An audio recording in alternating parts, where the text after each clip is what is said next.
because, and I want to take time searching for it, because publishing it would create vaccine hesitancy, which is what we continue to hear time and time again, is the reason they didn't promote they lied about the safety signals they were seeing. Throughout the pandemic, I always pushed early treatment.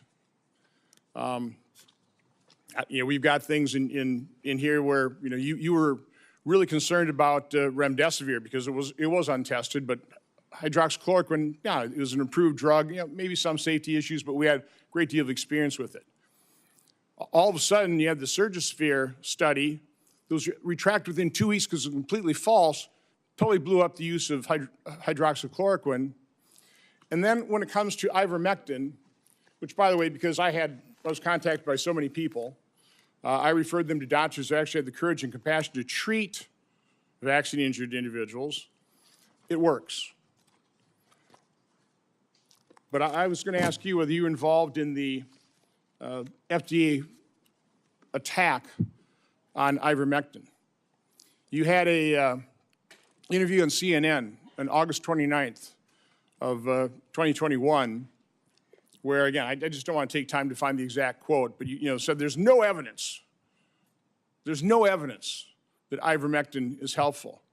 On that exact same day, and I've got the studies right here. There was a website that was tracking the random controlled studies. Here they are, showing 60, 70% efficacy of ivermectin. The same day you say there's no evidence, there was all kinds of evidence. Loved ones had to go to hospitals, had to sue hospitals. Just, would you try it? So I would want to know, to what extent were you involved in sabotaging hydroxychloroquine, ivermectin, and did you do that because you knew the only way you get an emergency use authorization for these drugs, these experimental gene therapy, was if there was no effective treatment, you couldn't get the emergency use authorization. So is that why you helped sabotage these cheap generic drugs in favor of remdesivir, which, by the way, are you aware of the fact that nurses called it "run, death is near"? On the advice of counsel, I respectfully decline to answer based upon my rights under the Fifth Amendment to the Constitution. But let me end on this note, because this just came to light. We've got 11 million pages of documents. We also have other people who were in the room. But now we know you actually lied to your own diary. On March 27, 2020, you wrote in your diary, "To my surprise yesterday, the POTUS sent a letter to governors outlining a plan to reopen county by county while monitoring the spread of virus in low-risk counties. This was half-baked and never shown to Deb or I before it was sent out." So we have evidence that, in fact, you were fully aware of it and certainly approved it, if not authored it. So I was just simply asking you, is that true? Did you literally lie to your own diary? Did you know of that letter sent out to governors about reopening county by county? And again, Mr. Chairman, I'd ask you to ask the witness to just answer that one simple question. On the advice of counsel, I respectfully decline to answer based upon my rights under the Fifth Amendment to the Constitution. Thank you, Mr. Chairman. Senator Hassan. Thank you. Dr. Fauci, I want to start by thanking you for more than 50 years of service to this country at the National Institutes of Health. And it is unfortunate that you have been put in the position that you are in today. And it must be enormously frustrating to know that this hearing is designed to entrap you. It must be very frustrating for your attorneys to hear the chair's mischaracterization of the legal issues and posture that impact your decisions at the witness table today. Meanwhile, I was going to ask you a series of questions about things that are relevant right now to the people of the United States about the state of public health in this country. Since President Trump took office in 2025, More than 4,500 cases of measles have been reported. That is more cases in the year and a half since Donald Trump has been president than were reported from 2000 to 2024 combined. Children are dying because there has been increased vaccine hesitancy, fueled by Robert F. Kennedy Jr., the Secretary of Health and Human Services, and frankly, his entire administration. Thousands of people in the United States of America have been sickened by a foodborne parasite, and the outbreak is nowhere near under control, as staffing at the FDA and other critical public health entities has been slashed by Russell Vought and Elon Musk. Last year, the National Institutes of Health awarded 201 fewer grants compared to the previous years. 207, I am corrected, compared to previous years. As those grants were either canceled or delays, especially at the beginning of the Trump administration, I can tell my colleagues what the impact was on people in New Hampshire, on scientists in New Hampshire, on clinical trials in New Hampshire where people's cancer treatment was interrupted because Elon Musk and Russell Vought know better, they say, than the people at NIH about what to fund. And because they did some sort of word search, it seems, for some of the grants, and boy, oh boy, if you were studying rural health in New Hampshire and trying to understand how to better engage people who need health care in rural America, that was off the table. America is losing researchers and scientists to other countries because researchers and scientists, highly trained, highly qualified, invested in often by the American taxpayer, are finding the hostility from this administration so strong that it interferes with their science, and they want to pursue science wherever that science takes them. I also sit on the Health, Education, Labor, and Pensions Committee. We have had a number of hearings with nominees recently to fill critical spots. One of those nominees is Dr. Erica Schwartz, a brilliant woman, medical degree, biomedical engineering degree. I think she also told us she has a law degree and a master's in public health. She was a two-star admiral in the United States Navy, an experienced doctor. And yet, when I asked her if she would push back at Secretary Kennedy, if he instructed her to suspend the promotion of the flu vaccine as he did some point in the last few months, there's an email to prove it, she couldn't answer that question. She either could not, would not, or had been bullied into evading a question about whether she, as the director of CDC, would stand up to Secretary Kennedy, the most unqualified Secretary of Health and Human Services this country has ever seen, and more than unqualified, somebody who pursues conspiracy theories, degrades people with disabilities, and continues to promote disproved science. That's the state of healthcare and public health in this country right now, not to mention the $1 trillion or so of cuts to the Medicaid program that is decimating healthcare in my state and decimating it around the country, not to mention the refusal of my colleagues and this administration to extend critical tax cuts for people who are trying to afford insurance on the Affordable Care Act. I just was at one of my community health clinics, and they are reporting fewer and fewer people coming in for care, disrupting care because they can no longer afford health insurance.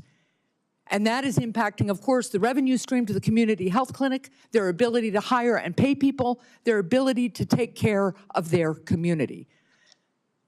That's what I wish we were having hearings about in this committee and in the Health Committee. That's what I wish we were trying to address in a bipartisan way. But instead, we are here in an attempt to entrap you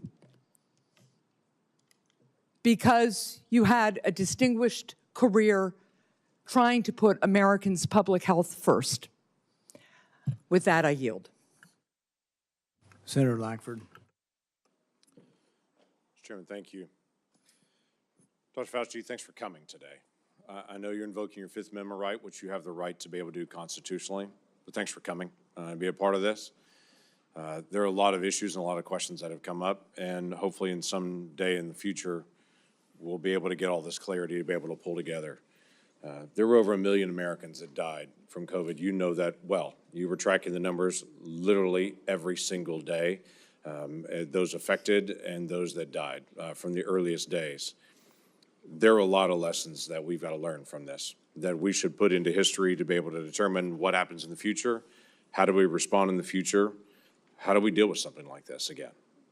It was uncharted territory for everyone.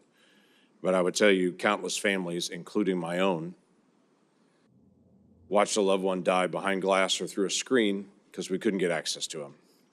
Children couldn't get to school. People missed their prom or graduation ceremonies. There were lots of things that happened that dramatically changed the future of the country. The mental health issues that we have continued to deal with from the isolation have been profound. Even something as simple as children that wore masks or around adults wearing masks for all that time are slower in learning language now because they couldn't watch someone's lips moving, and so they're slower in that. Amazingly enough, churches and places of worship were forced to be closed down.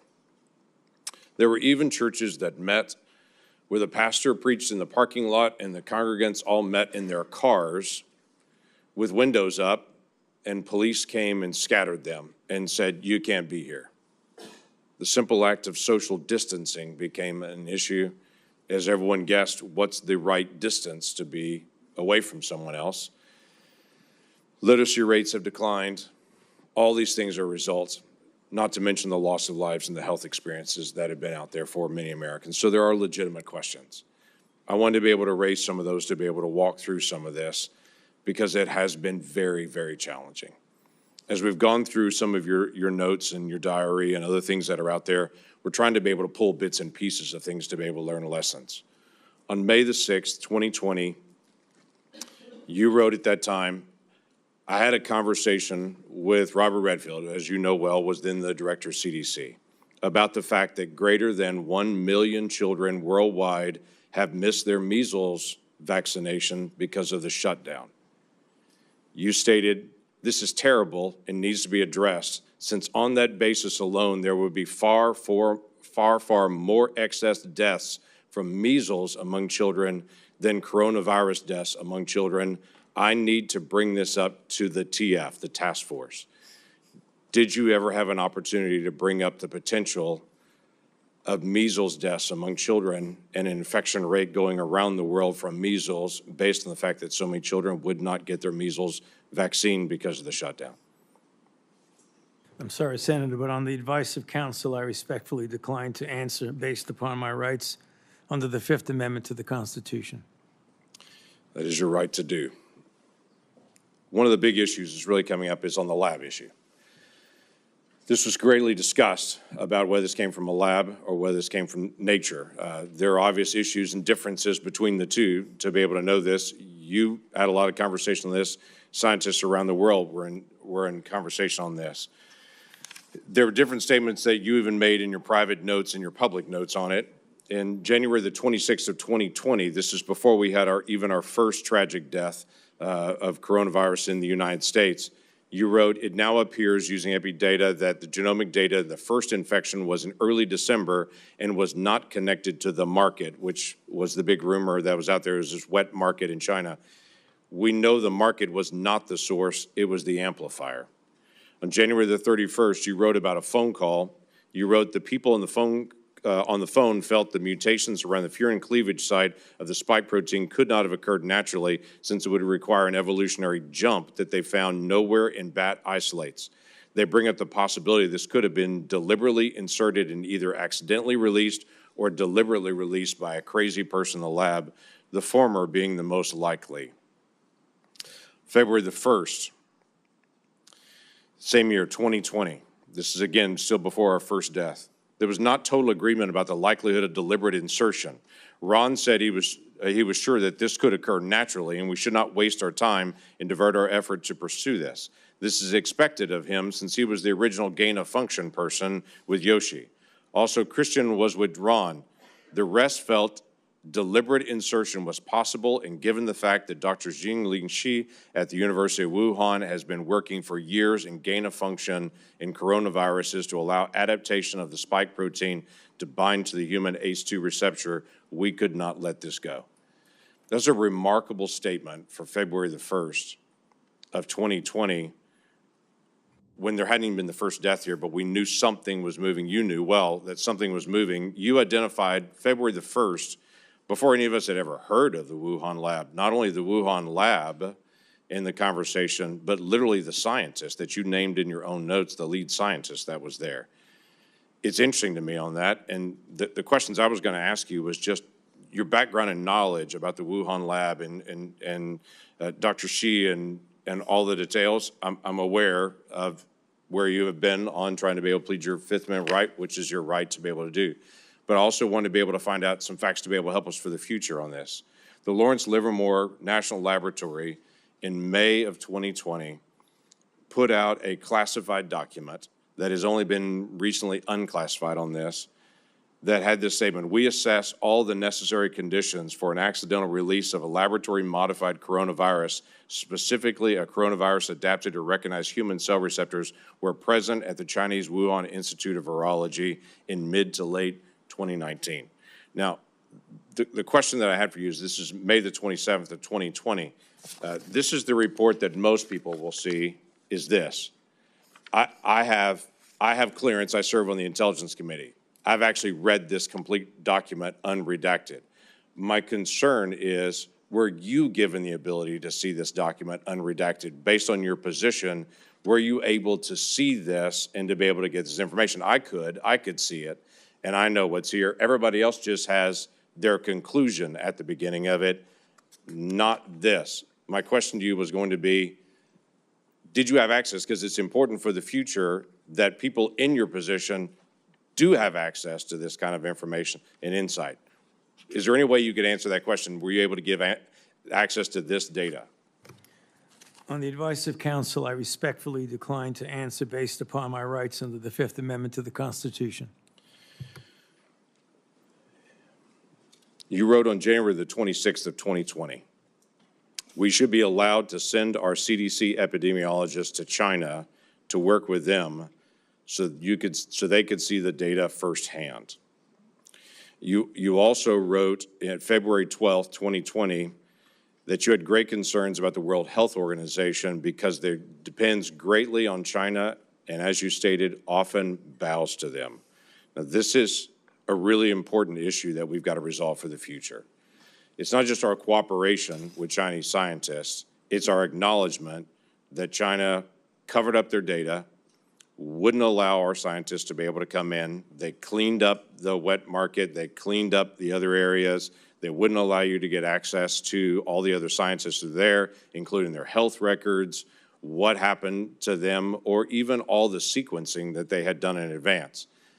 For the future of our research and our cooperation with any scientists around the world, I think it's really important that we resolve, if we're going to fund research and cooperate with you, we've got to have certain things from you. If things go sideways, we've got to have access to all information in all places. You were noting not only that China was affecting the World Health Organization and that China was bending them to their will, and so the World Health Organization was putting out data that you saw, at least at that point, as being from a Chinese perspective, covering up what was going on, but you also noted we weren't able to get access to all this information.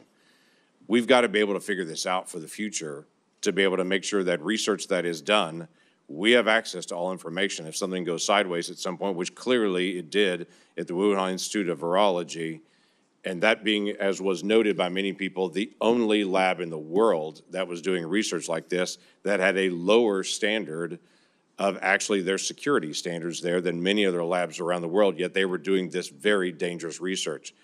What can we gain, and what advice could you give us to say in a future setting, we've got to make sure that we actually get information from people and we can be guaranteed that we're going to get that insight?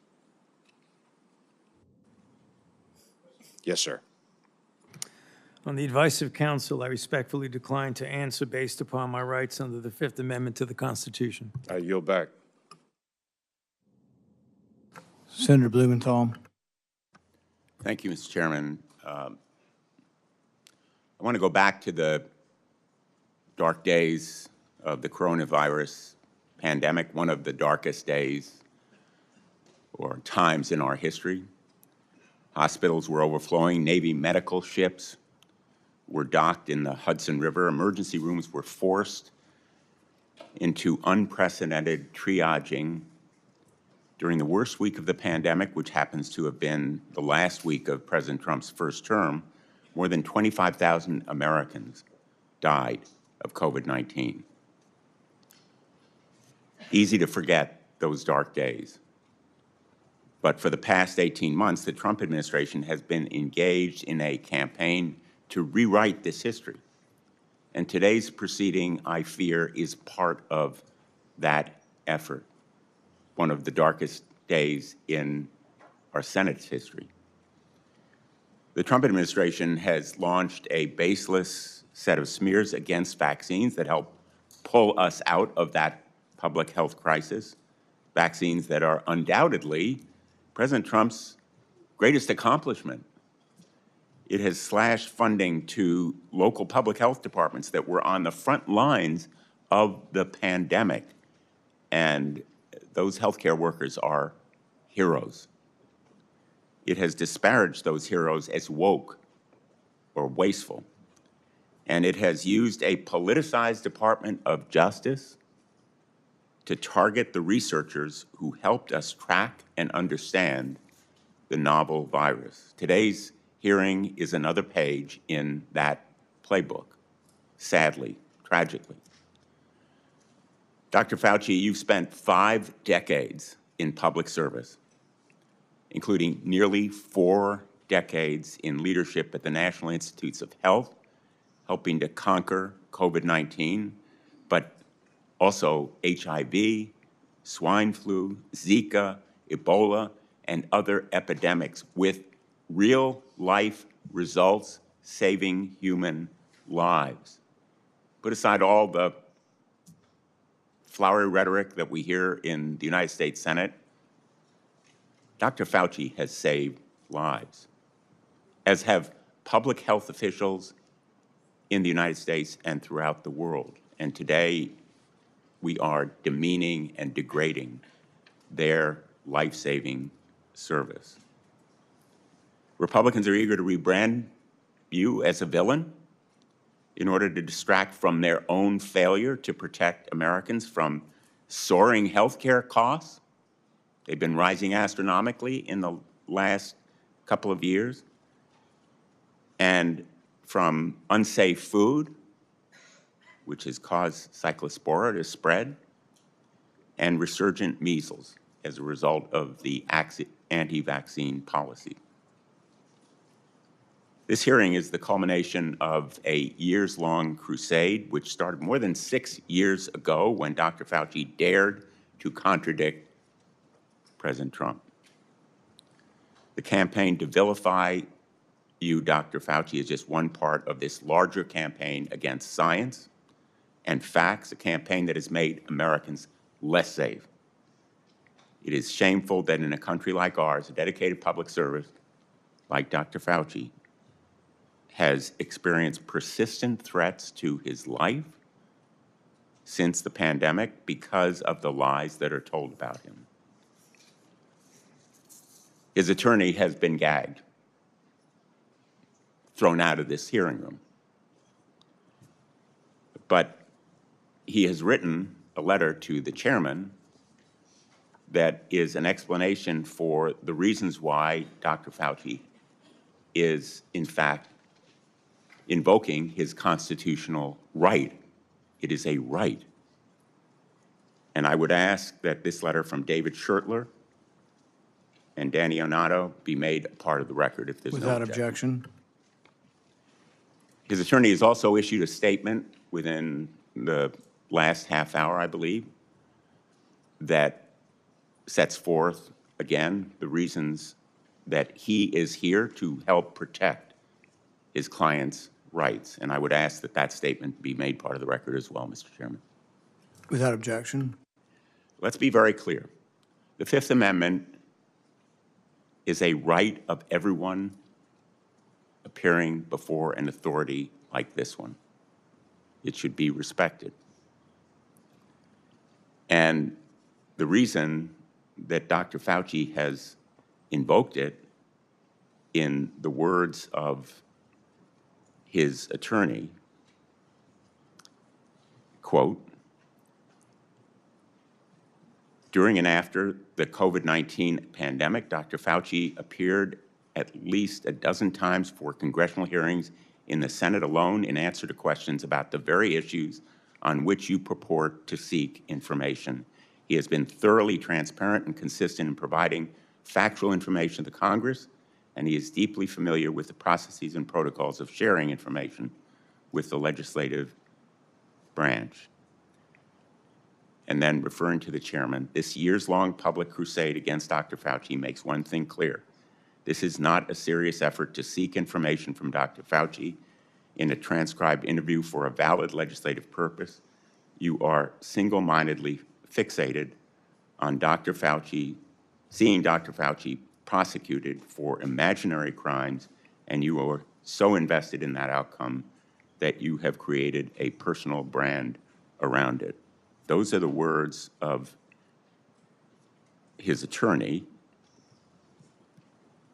and he cites as well the statements of the chairman, which indicate a clear intent that the result of this proceeding be a prosecution. Quote, the power of some of us must be used for good, like putting Fauci in jail. That's from December 23, 2025. I want to give him a subpoena and a jail cell, also from December of 2025. The first was 2024. Those kinds of statements by the chairman of a committee in tweets certainly provide a well-founded fear that the proceeding underway is simply an effort to trap Dr. Fauci in some kind of criminal wrongdoing. That is not the purpose of a congressional hearing, not the valid purpose of a congressional hearing. During some of the dark days in this body, under Senator Joe McCarthy, it became standard operating procedure to seek that kind of prosecutorial objective. We should not be part of a rerun of that kind of effort. This attempt to rebrand one of the most challenging times in our nation's history is a short-sighted act of desperation that will leave us less prepared for the next pandemic. It is an insult to the memory of more than 1 million Americans who died from COVID-19. If there are valid scientific questions about the origins of this pandemic, COVID-19, about the kinds of steps that were taken to counter it, about the need for more preparation, they should certainly be addressed, but not in a show trial, not as part of a continuing vendetta against a single individual. And unfortunately, I fear that is what we are seeing today. America deserves better. Thank you, Mr. Chairman. In no courtroom in America can you have your witness plead the Fifth Amendment, and then your attorney gets to testify. That's what that letter is. The attorney's complaining and testifying, saying, he didn't do it, the prosecution's unfair. You don't get to do that. That's one thing you give up when you take the Fifth Amendment. You say, I'm not going to testify. I'm not going to give you any information. You don't then get to put your lawyer forward to justify it. He can do it in the press, but you can't come and testify. He was not invited to testify, and he was out of order, and it was appropriate to have him ejected. Senator. Chairman Paul, thank you for doing this. I think, I know in my state, people have been asking questions about Dr. Fauci for years. So Dr. Fauci, your entry has made clear that you love being a hero, a celebrity, and here having the eyes of the world upon you. You loved every newspaper profile, every photo shoot, every fancy dinner with the elites. To many Americans who lost family members, who lost trust in our federal government, you're not a hero. Unfortunately, you're a villain. You made yourself the story and abandoned the American people to serve your own ego. To begin, I'd like to talk about your relationship with David Morenz. He was the senior advisor in the NIAID, Office of the Director, your office, for 16 years. He was your friend. He was a frequent guest at your house. You reportedly co-authored over 50 scientific articles with him. You turned to him first right after COVID-19 first occurred. Earlier this year, the Department of Justice charged him with conspiracy against the United States, in addition to other charges as part of a conspiracy to conceal information and falsify records to suppress alternative theories about the origins of COVID-19. Now, you've publicly kicked this man to the curb, saying, Dr. Morenz was not an advisor to me on institute policy or other substantive issues. So let's start with the use of personal Gmail accounts and David Morenz's relationship with Peter Daszak. David Morenz tells Peter Daszak, president of Equal Alliance, and you've got this in front of you, it's Exhibit 1, and it's already in the record as part of this. It says, quote, P.S.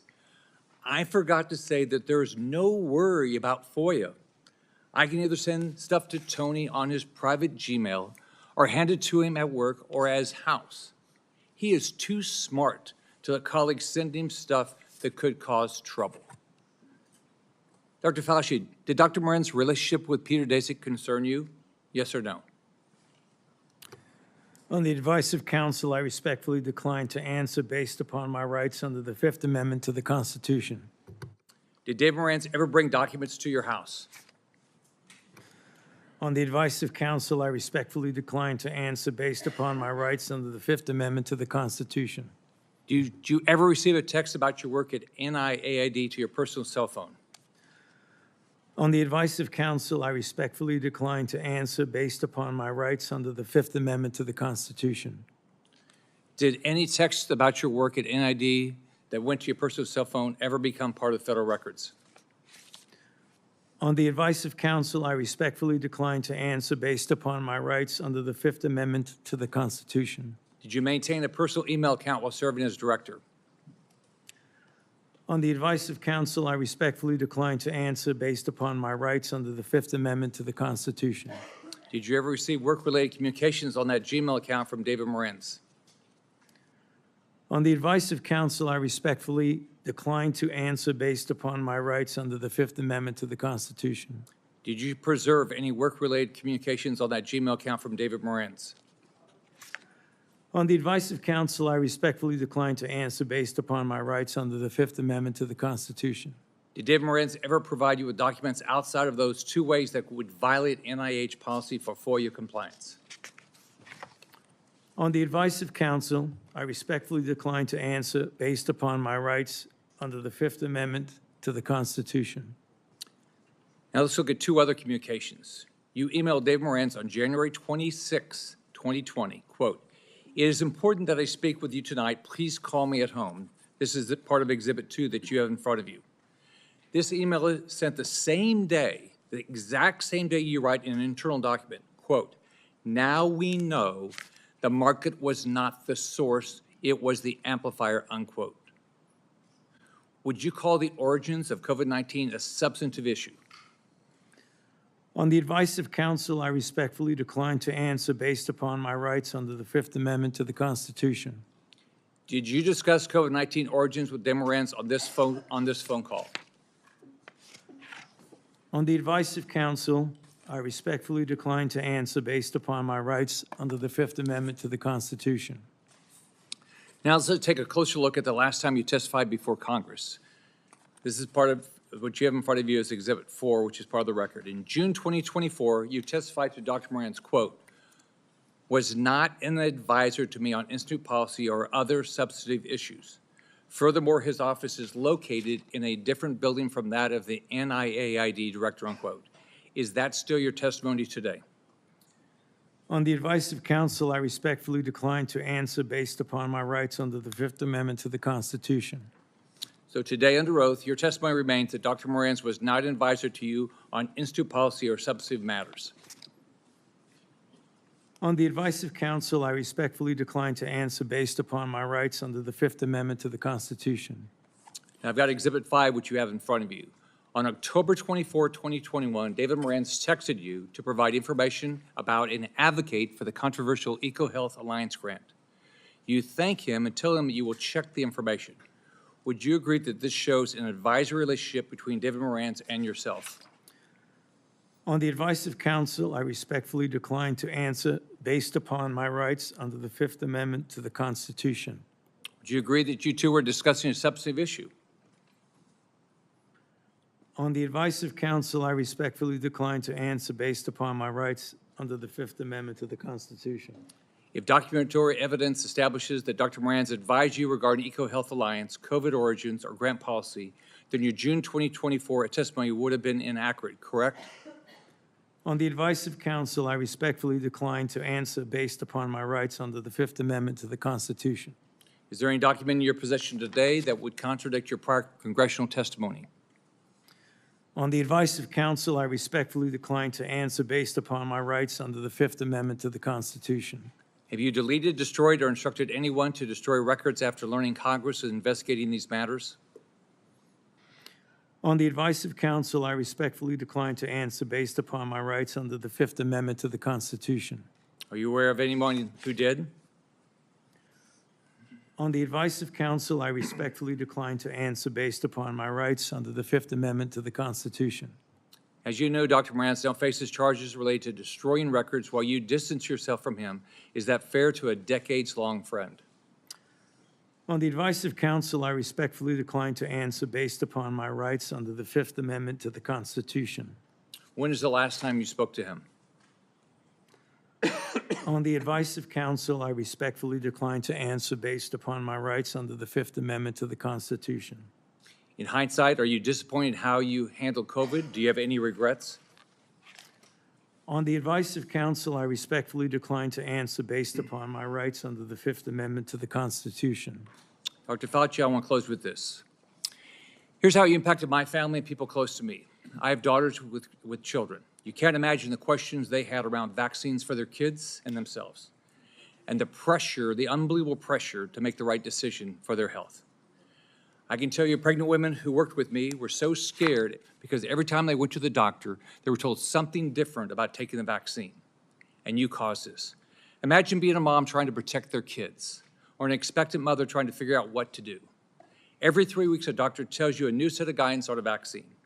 The haphazard information you released and pushed on the American people with little research is appalling, and why there's so much distrust in our institutions today. That trust is crucial to public health, and you, more than any person or event in my lifetime, have destroyed that trust for millions of Americans. You lied to hundreds of millions of people amid the worst public health crisis in a century. You failed to follow your own guidance. You forced people to watch their loved ones die alone over the phone. It's disgusting. You destroyed the federal government's credibility when it comes to public health. We have entire generations of Americans who, rightfully so, do not trust our institution to keep people safe because of you. This has destroyed decades of progress and lifetimes of work because you wanted to fuel your own ego and be the center of attention. What would you do differently knowing what you know today, Dr. Fauci? On the advice of counsel, I respectfully decline to answer based upon my rights under the Fifth Amendment to the Constitution. All the evidence is right here, and you still can't bring yourself to tell the truth or apologize because you received an auto-pin pardon from a staffer in the Biden White House. If we have another pandemic tomorrow, millions could die because of what you did to make Americans lose trust in their government when it comes to medicine and healthcare. How many families have you apologized to had to watch their loved ones die alone? You breached public trust, and now you're hiding behind a fraudulent pardon.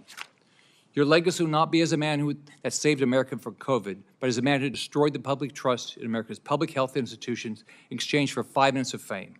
This is how history will remember you. I yield back. Senator Kim.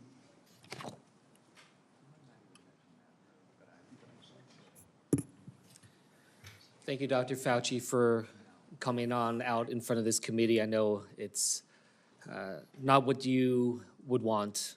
It's not what you deserve. I just want to say and start by just saying thank you to you for your service to this nation.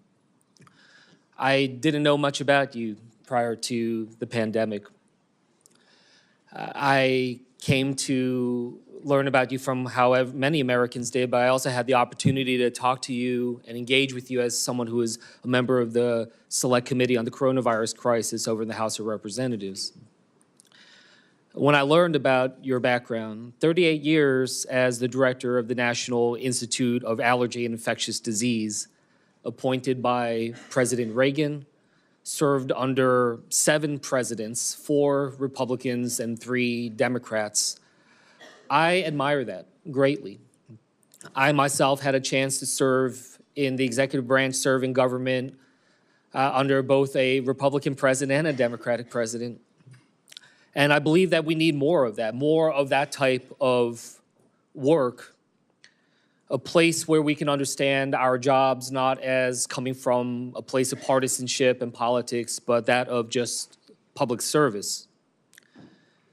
And right now, I feel the hyperpartisanship growing in this country in dangerous ways. I feel it much more present here on the Hill than I did back when I served as a nonpartisan career public servant at the State Department.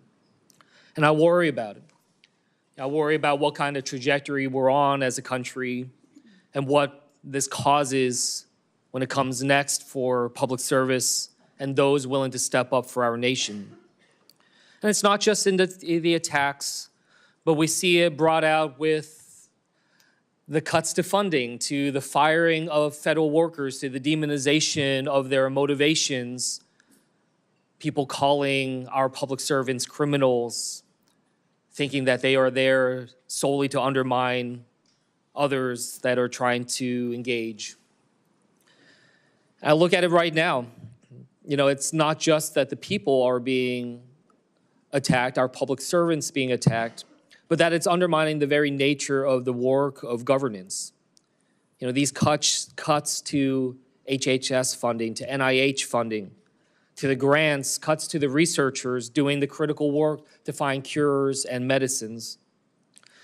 These firing and these cuts, they're creating a chilling effect, honestly, a chilling effect for the next generation of people who might consider stepping up to serve our nation, to be the next generation of researchers who now are wondering whether or not this is the right thing for them to do at a time when they see some of their colleagues or those that they looked up to being attacked, their funding being cut.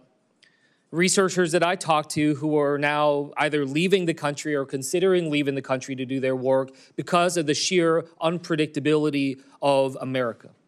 That this nation so great, so powerful, has now been crippled with this sense of unpredictability and unreliability. That is not the type of country that I hope we strive to be. I've raised this because these attacks upon Dr. Fauci, it's not just about him. It's sending signals to others who are thinking about serving our country, our scientists, our doctors, our healthcare professionals, our researchers, trying to show to them that if you don't get in line with the politics, that you will also potentially be subject to attacks.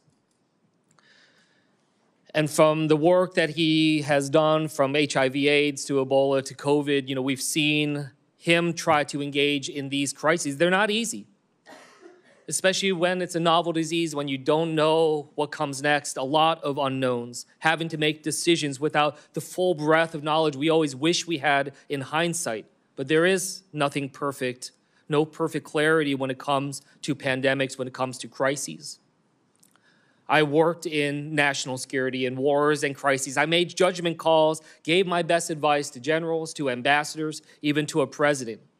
Did I get it all right? No. Did I do my best? I did everything I thought I could with the information that I had. The public servants, they do this work because they love this country and that they strive to improve it. It's not an easy job, but it is because there is so much at stake in our country. But these public servants do it because they are in the arena. I just want to end by just reading a portion of this because I think it's important as we're thinking about how to be able to treat public servants through this country, to think through this. And in the words of Teddy Roosevelt saying, it's not the critic who counts, not the man who points out how the strong man stumbles, or where the doer of deeds could have done them better. The credit belongs to the man who is actually in the arena, whose face is marred by dust and sweat and blood, who strive valiantly, who errs but comes short again and again, who spends himself in a worthy cause, who at the best knows in the end the triumphs of high achievement, and who at the worst, if he fails, at least he fails while daring greatly, so that his place shall never be with those cold and timid souls who neither know victory nor defeat. Thank you for your service, Dr. Fauci. I yield back. Senator Alling. Thank you, Mr. Chairman. Well, nothing says honesty like taking the fifth, huh, Doc? Let's try something. What day of the week is it today? On the advice of counsel, I respectfully decline to answer based upon my rights under the Fifth Amendment to the Constitution. What color tie are you wearing? On the advice of counsel, I respectfully decline to answer based upon my rights under the Fifth Amendment to the Constitution. What color's the carpet in front of you? On the advice of counsel, I respectfully decline to answer based upon my rights under the Fifth Amendment to the Constitution. Let's just get one thing straight. You don't have any rights under the Fifth Amendment because you've been pardoned, as you very well know. As the Supreme Court has been clear for a century and more, Brown versus Walker, 1896, when he has been pardoned, he may not stand upon his privilege. You know that. Your lawyers sitting behind you now shifting nervously in their chairs, they know it. This isn't about the Constitution. This isn't about the law. This is about contempt. Contempt for this body and contempt for the American people. But I think I know why you're doing it. It's because you don't want to answer questions. It's because you did all kinds of terrible things. It's because during the pandemic you got rich, didn't you? You got rich while people were dying, hundreds of thousands of Americans, over 1 million in the end, and you were getting rich, and not only were you doing that, you were using federal employees with taxpayer money to apply for and solicit cash prizes for you personally, cash prizes totaling over $1 million. You did all of that during the pandemic, didn't you? That's a question. On the advice of counsel, I respectfully decline to answer based upon my rights under the Fifth Amendment to the Constitution. You remember Greg Folkers? Who was that? On the advice of counsel, I respectfully decline to answer based upon my rights under the Fifth Amendment to the Constitution. Your chief of staff is the answer. Do you remember Patricia Conrad? Who was that? On the advice of counsel, I respectfully decline to answer based upon my rights under the Fifth Amendment to the Constitution. She was your personal assistant. And what were these individuals doing in the depth of the pandemic in November of 2020 when millions of Americans were suffering from COVID? What were they doing? I tell you what they're doing. Folkers was on your behalf soliciting and gathering information for a cash award. Let's look at it. We've got his email right here, right over my shoulder. Folkers says, I'm working on this nomination for the Dan David Award for Fauci. We need to beef up the COVID part. Do you have language in the can that you could share that delineates how we responded in new ways to COVID? He sends this to multiple federal employees. What was the Dan David Award? Do you remember, Doc? On the advice of counsel, I respectfully decline to answer based upon my rights under the Fifth Amendment to the Constitution. It was a $900,000 cash award. $900,000 cash award. And he got it because he used federal employees to get it. And this wasn't the only award, was it, Dr. Fauci? In fact, you applied for and received at least 8 other federal cash prizes on federal time using federal employees and federal resources. Here they are over my shoulder. Besides the Dan David Award, you've got the Partnership for Public Service, you've got the Adelson Prize, you've got the Smithsonian Award, you've got the National Academy of Medicine's Award, you've got the CDC Foundation. In fact, you turned your staff into a full-time application machine. You actually wrote to people and said, do you think maybe I'd qualify? And you got cash for all of this. And it wasn't just 1 or 2 employees, was it? In fact, you used 8 separate federal employees on federal time using federal resources to solicit cash awards. Isn't that true? On the advice of counsel, I respectfully decline to answer based upon my rights under the Fifth Amendment to the Constitution. Here they are right over my shoulder. Here's all of them. The people that you use, federal employees, so that you could go and get cash money. And the most hilarious part is that you weren't content to even dragoon them into applying for all of these cash awards. You then had them go out to the ethics agencies and ethics watchdogs and demand that you be able to get the money. That's right. We've got it in your emails. Your staff and employees on federal time, using federal resources, being paid with federal dollars, are soliciting cash for you, and then they're turning around and saying to the agency, we don't want just an answer, we want to get to yes, because Fauci wants the money. He wants it. We want to get to yes, and yes takes time. This is your chief of staff again, using federal email to pressure the agency's own ethics people so that you could get money, so that you could get rich. And it violated the law, didn't it, Dr. Fauci? Didn't it? It violated the law, didn't it? It is a question. You can answer. Go ahead. On the advice of counsel, I respectfully decline to answer based upon my rights under the Fifth Amendment to the Constitution. Federal law, as you very well know, prohibits the solicitation of cash awards or other personal benefits for federal employees. And it certainly prohibits using your own employees to do this.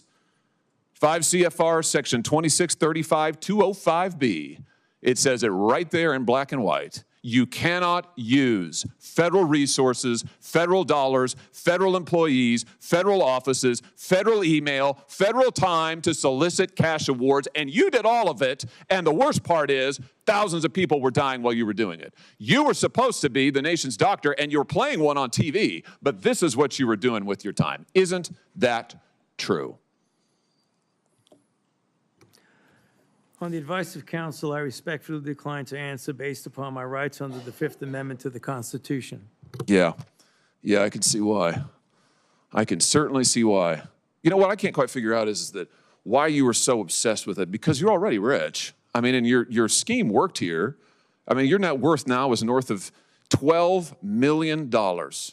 You got over $1 million in cash awards during COVID, during a 12-month, 24-month span during COVID. $1 million you knocked down in cash money using federal resources. Now you're worth more than $12 million. You've got a pension that in its first year paid out north of $400,000 a year. 1 million people dead, you're getting rich. 1 million people dead, you're using federal employees to get cash awards for you. 1 million people dead, and you're here taking the fifth because you don't want to admit that what really happened in all that time was a multi-month, multi-year course of self-dealing. Isn't that true, Dr. Fauci? On the advice of counsel, I respectfully decline to answer based upon my rights under the Fifth Amendment to the Constitution. Yeah, well, silence is admission. And here's the real thing. At the end of the day, it wasn't just about the money, really, was it? It was really about a power trip. I mean, through all of this, you want to be the most famous scientist in the world. You were so focused on getting every award and every drop of cash that you could, all because you wanted to be on TV. You wanted to be the sun god of science. You wanted to be the guy who was in charge of it all. You wanted to lambaste Trump. You wanted to make sure that nobody else stole your spotlight. You wanted to be the guy. You had time to sit for InStyle magazine. Here's what you were doing with your time. You could sit for InStyle magazine but you can't answer questions for the American people. You could sit for InStyle magazine, but you're here taking the fifth. You could sit for InStyle magazine and get $1 million in cash awards, but now the cat's got your tongue. I bet he does. I tell you what, here's my conclusion from all of this. This was really all about you the whole time. Somewhere along the way, you lost your way. You may have been a good public servant at one time, I don't know. But what I can tell you from reading your emails now, from looking at what you did, how you used your employees, somewhere along the line, it became all about you. You became a narcissist and a megalomaniac and a liar. And you've lied to the American people, and you've lied to this body. And you've disgraced your profession by doing it. You called yourself the most famous scientist in the world. You've done more to harm science than anybody in my lifetime. And I hope you'll go home and write that in your diary. Thank you, Mr. Chairman. Senator Fetterman. Thank you, Mr. Chairman. Dr. Fauci, I'm not here to perhaps attack you or defend or anything. It's really just more, honestly, I just want to acknowledge I have had members of my family die from COVID, and now I also grieve for people that I've met that have lost their business through the pandemic, and they'll never been the same. Now, as during the pandemic, I was the lieutenant governor, so we were in the middle of all of that maelstrom, trying to find the right balance between protect life and protect the economics and for all of it. And I'm not sure if we got it all right or wrong, but without a doubt, I can continue to question myself. But one that it's not about much more your regrets, but I have one. And that is early on that there was the theory that the virus could have emerged from the lab. And early on that became like a right-wing kinds of theory. And I thought it seemed to make sense. Now there was a really advanced lab that was close by, and then you have this unknown virus out. So, but that became a very partisan thing. And now it seems now it's more and more emerging theory that would have come from the lab.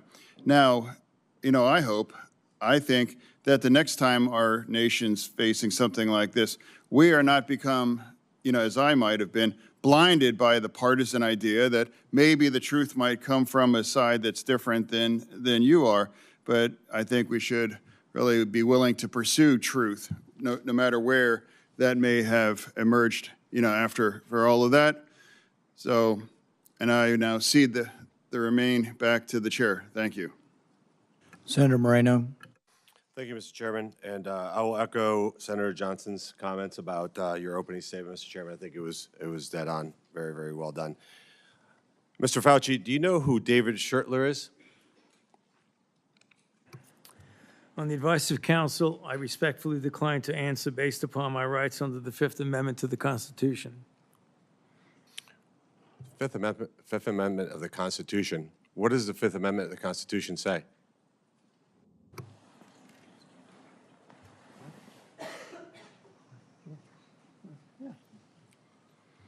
On the advice of counsel, I respectfully decline to answer based upon my rights under the Fifth Amendment of the Constitution. No, I'm just asking you what it says. On the advice of counsel, I respectfully decline to answer based upon my rights under the Fifth Amendment to the Constitution. I'm going to give the Constitution to my aide. He'll bring it over to you so you can have it for future reference. I think it's something that every American should know what the Constitution says. Do you know who wrote the Fifth Amendment? On the advice of counsel, I respectfully decline to answer based upon my rights under the Fifth Amendment of the Constitution. So you're invoking a right that you don't know who wrote it or what it says. Is that correct? On the advice of counsel, I respectfully decline to answer based upon my rights under the Fifth Amendment to the Constitution. Wow. Well, let me tell you who David Schertler is for the audience because he was ejected by the chairman. He's a high-profile criminal attorney. He's represented some really great people, like Senator Bob Menendez. Maybe that's somebody who my Democrat colleagues may remember took gold bars as bribes from the Egyptians. And there's an article here in the Washington Free Beacon that talks about why you would hire a guy like Dever Schertler, and the comment is, if you're in deep shit, that's who you call. Do you feel like you're in deep shit? On the advice of counsel, I respectfully decline to answer based upon my rights under the Fifth Amendment to the Constitution. Clearly, what you think today is that somehow you're above reproach. Somehow you feel like you don't need to be treated like a normal American. Can you do me a favor in the audience and stand up if during the time of the COVID pandemic, you were called a racist for calling the virus a Wuhan virus or the China virus? If you thought the 6-foot rule was total crap, if you thought the vaccine wasn't something that you should take, if you thought it was outrageous the way the mask policy was rolled out, if you were fired from your job for not taking that vaccine, including members of the military, if you thought closing schools was catastrophically stupid, and that you thought that during these times saying these things made you somehow a lesser human being. Dr. Fauci, can you just turn around and look at the people behind you? You're not willing to do that? That's not a question. It's not a question. To your lawyers, not a question. It's a request. All you have to do is look up from your lawyers and look at the people who were absolutely shamed for saying what we know now to be the truth. You can't even look at them? That's a question. Are you able to look at them? You can sit down in the audience.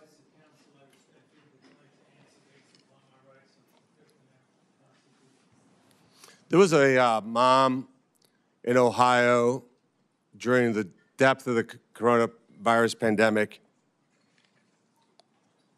decided to go to her high school football game for her son. They hadn't been out much. The kids had been learning at school, and then the school got shut down. They hadn't really gotten much out of that education, as any parent knew. That remote learning was no learning at all. But it was a Friday night. Her son wanted to go watch a buddy go play football. So they went to the stadium. They sat alone, far from everybody else, just a mom, a dad, a few kids. They didn't feel they needed to wear masks because it was stupid, because they were outside. They all live together. They're not near anybody. Dr. Fauci, do you know what happened to that mom and that family? That's a question. On the advice of counsel, I respectfully decline to answer based upon my rights under the Fifth Amendment to the Constitution. They were dragged out of that stadium and arrested. Those policies were put in place because you had moronic politicians that listened to the words of a megalomaniac who was more interested in having met a Kardashian than the suffering of the American people, and that is you. Your advice to communities like that, to idiotic politicians who enforce those rules, arrested that mom for watching a football game with her own family outside. When that story broke, I said to myself, I cannot stand idly on the side and watch this happen.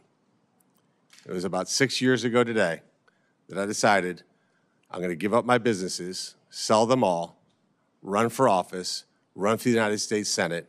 Here I am sitting in front of you 6 years later saying, who the fuck do you think you were for doing that? It is a total disgrace what you did to this country. And if my Democrat colleagues are standing there defending you, I hope the voters of the United States of America watch the clips of every one of you doting on a guy who was more interested in being a celebrity than saving American people. I will make it my mission to make certain that every single one of those Democrats who did that will see that clip over and over and over again. Because there is no defense of what you did. You may have had a 50-plus year legacy of public service, but it ends in total and complete disgrace. So let me ask you an opportunity to answer one question. Will you apologize, just apologize, to the people who you harmed through your actions? Will you say, do you have the dignity to just say you're sorry? On the advice of counsel, I respectfully decline to answer based upon my rights under the Fifth Amendment to the Constitution. So you won't apologize to the military members who Joe Biden summarily dismissed from the military for not taking the vaccine? On the advice of counsel, I respectfully decline to answer based upon my rights under the Fifth Amendment to the Constitution. Will you apologize to the business owners that lost their business, shattered their lives, and they'll never recover? On the advice of counsel, I respectfully decline to answer based upon my rights under the Fifth Amendment to the Constitution. Will you apologize to the moms who had to force their infant children, 2, 3, 4-year-olds, to put masks on, and what that did and how that traumatized those kids?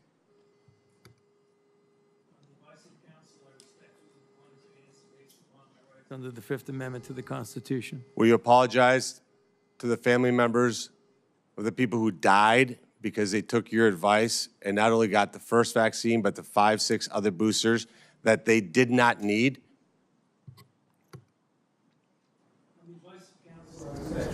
To answer based upon my rights under the Fifth Amendment to the Constitution. Will you apologize to that mom from Ohio for being arrested for watching a football game with her family? On the advice of counsel, I respectfully decline to answer based upon my rights under the Fifth Amendment to the Constitution. So you didn't know who wrote the Fifth Amendment. It's James Madison. Lived in this town. I can only wonder what he would think of somebody like you invoking his writings to shield culpability for the actions that you took. It's no secret why you have to hire the biggest dirtbag attorney on the planet, because of what you did. I hope you're paying him well. And I hope that one way or the other, somewhere, sometime, you answer for your crimes. Senator Ernst. Thank you, Mr. Chairman, for holding this important hearing today. Dr. Fauci, Americans haven't forgotten the tragic stories of people who lost loved ones during COVID and those that were denied a chance to say goodbye to their family members that were in hospitals or residing in nursing homes because of the COVID-19 protocols.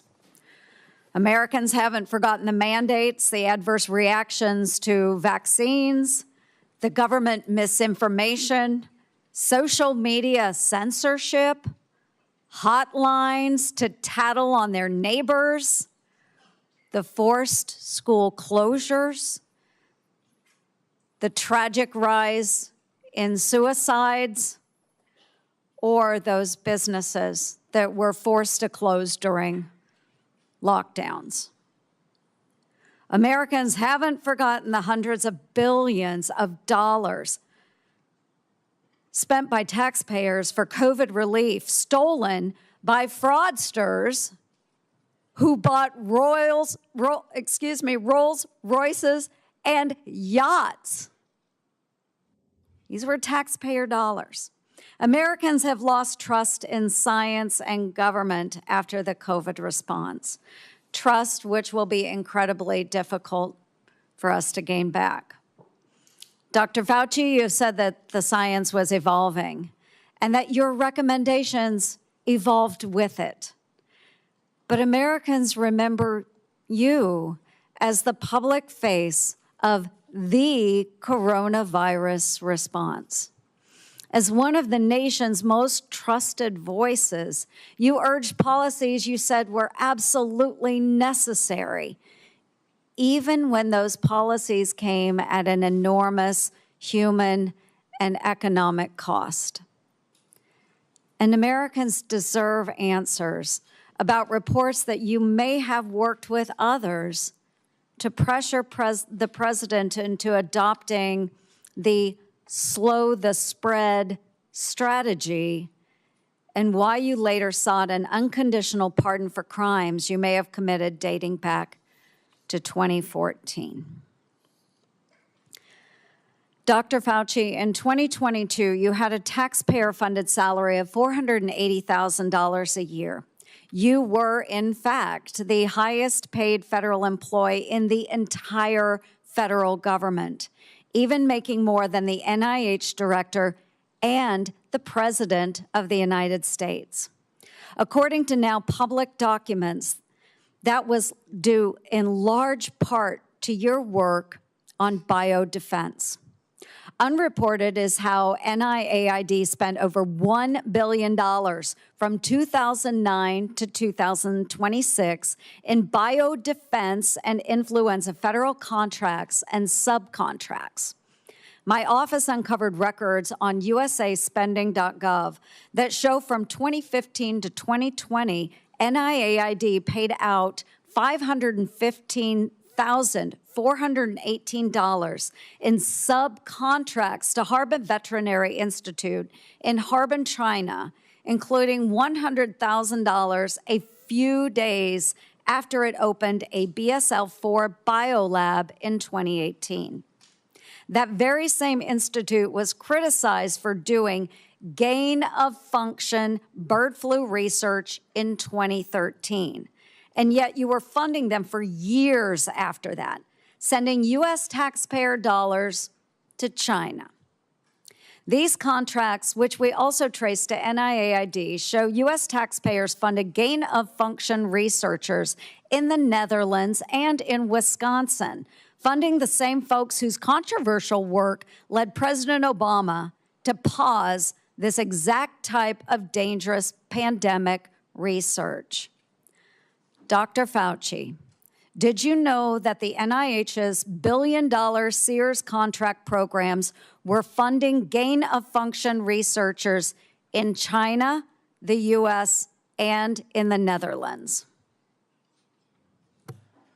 On the advice of counsel, I respectfully decline to answer based upon my rights under the Fifth Amendment to the Constitution. Dr. Fauci, Dr. Deborah Birx wrote in her book that you and President Obama's former CDC director were at a Saturday, March 14th, 2020 meeting at her home 2 days before the president announced his 15 days to slow the spread effort. Your now released diaries said the meeting was a week before that. Dr. Birx said you all were trying to trap the president into having no other options. She wrote, your plan was to, quote, block any of the president's escape routes. So, quote, he'd have no choice but to agree to our flatten the curve measures. Yes or no, Dr. Fauci, did you try to block or trap President Trump into the slow the spread, flatten the curve measures in March 2020? On the advice of counsel, I respectfully decline to answer based upon my rights under the Fifth Amendment to the Constitution. When the COVID-19 virus broke out in Wuhan, China, you, Dr. Fauci, knew pretty much right away that NIH had funded Chinese labs, including those doing coronavirus research. There's email traffic from early January 2020 where your staff was flagging for you that NIH funded coronavirus research at the Wuhan lab through EcoHealth Alliance. Yet few Americans knew we funded the Wuhan lab because the funding went through a sub-award and was not reported to the public database like usaspending.gov as it should have been. Also, EcoHealth violated federal law by failing to report in its research papers how much taxpayer funding it spent on that research. At my request, the Government Accountability Office helped track down that $1.4 million of U.S. taxpayer money that was sent to the Wuhan Institute of Virology, both by you, Dr. Fauci, and through USAID. But first, it passed through EcoHealth Alliance, which I helped to get defunded through the NDAA. Dr. Fauci, did you intentionally use subaward funding to obscure NIH funding of Chinese biolabs and coronavirus research? On the advice of counsel, I respectfully decline to answer based upon my rights under the Fifth Amendment to the Constitution. NIAID awarded multi-million-dollar grants to a number of scientists shortly after they wrote publicly in the Proximal Origins paper that the COVID virus likely came from nature. Though documents Chairman Paul released last week show in private, those same scientists were much more open to the virus being from a lab. In 2023, Representative Jordan insinuated that you basically gave a $9 million bribe in the form of an NIH grant to NIH-funded virologists to say the virus likely was from nature. Dr. Fauci, yes or no, did you reward the Proximal Origin authors by giving them NIAID grants or contracts? I respectfully decline to answer based upon my rights under the Fifth Amendment to the Constitution. Dr. Fauci, we have learned that U.S. coronavirus researchers at UNC shipped, quote, humanized or transgenic mice to China by around 2017 for use in their dangerous coronavirus work. Under your NIAID coronavirus, researchers also used aborted baby body parts in mice research, and taxpayers paid for them to do that. NIH-funded coronavirus researcher Dr. Ralph Barrick and his colleagues at UNC put parts of livers, thymuses, and chunks of human fetal lung that they got from aborted, almost 5-month-old human babies. They put those parts in their research mice. They disgustingly named them BLTL mice and wrote they had created a, quote, sandwich of aborted body parts in the mice. Get it, folks? BLT. A BLT sandwich. Your RML lab employees in Montana also ordered and used aborted baby body parts in their taxpayer-funded research. And emails show how they plan to use those mice for post-COVID work. NIH funded putting aborted babies' fingers and scalps off the heads of aborted babies and putting them into the backs of research mice.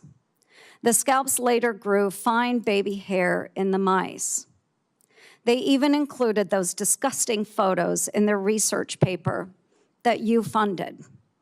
Not all of those were research on coronaviruses, but some were. Thankfully, the current NIH director has said no more of this. Dr. Fauci, yes or no, do you think that human aborted parts should be put into mice for coronavirus research? The advice of counsel, I respectfully decline to answer based upon my rights under the Fifth Amendment to the Constitution.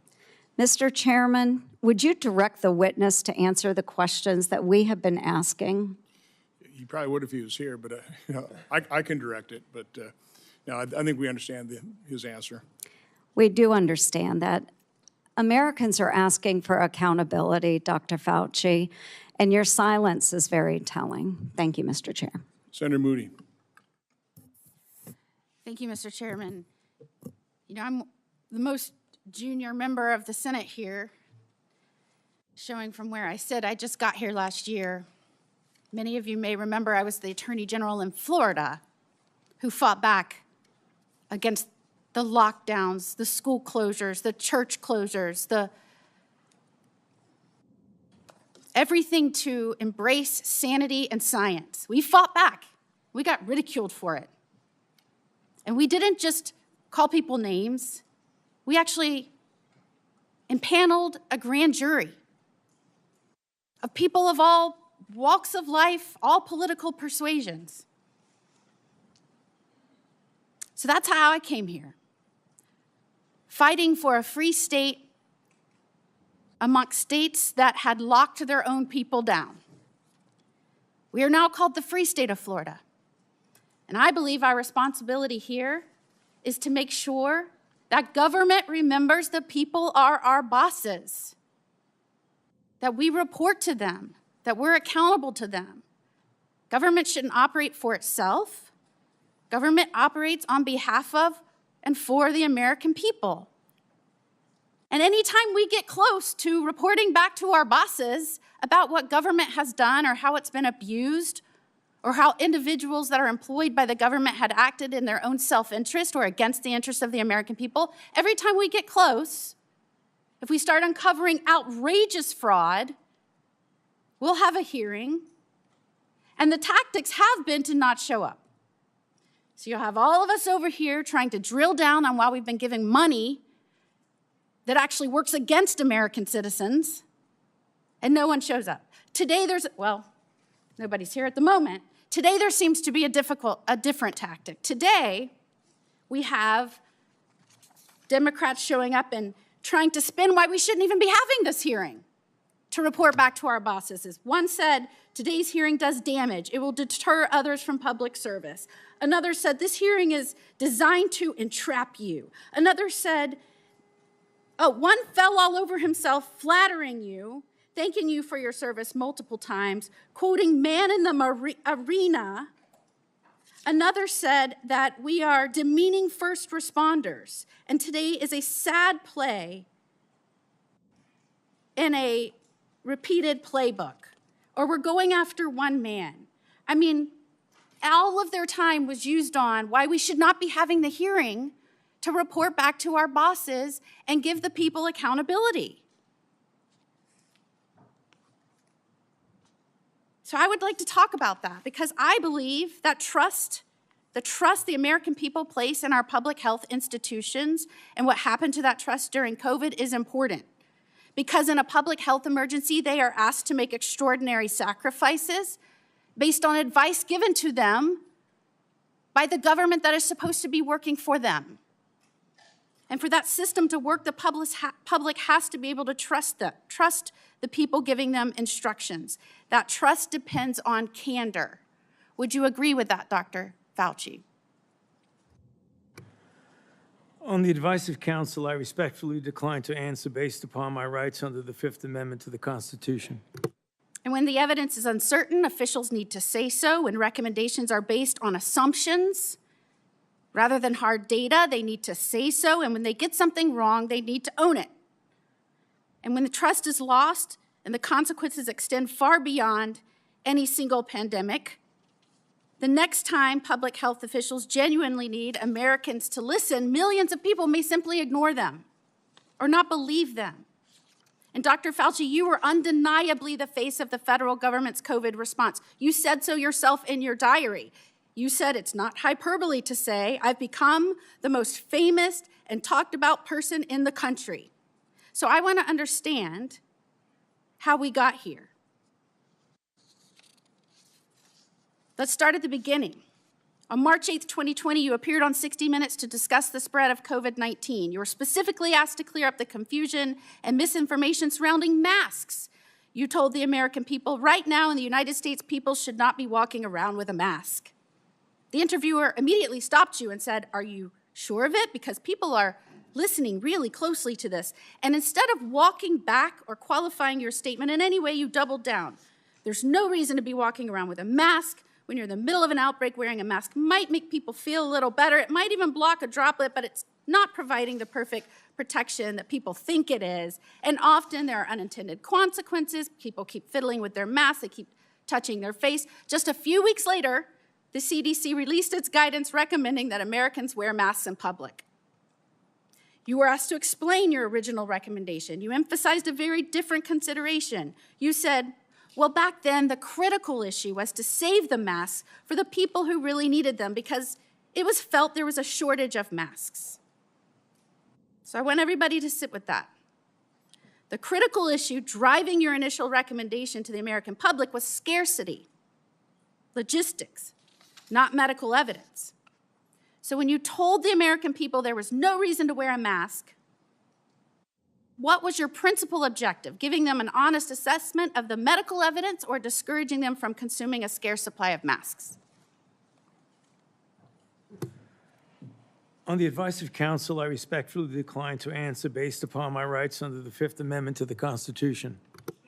Well, unfortunately, that was just the beginning of a broader pattern. Let's talk about the 6-foot distancing rule. In April 5th, 2020, interview on CBS said, "Every time I get to that podium in the White House briefing room, I always essentially plead with people. Please take a look at those very simple guidelines of physical separation, and they're very, very clear. Physically separate 6 feet away."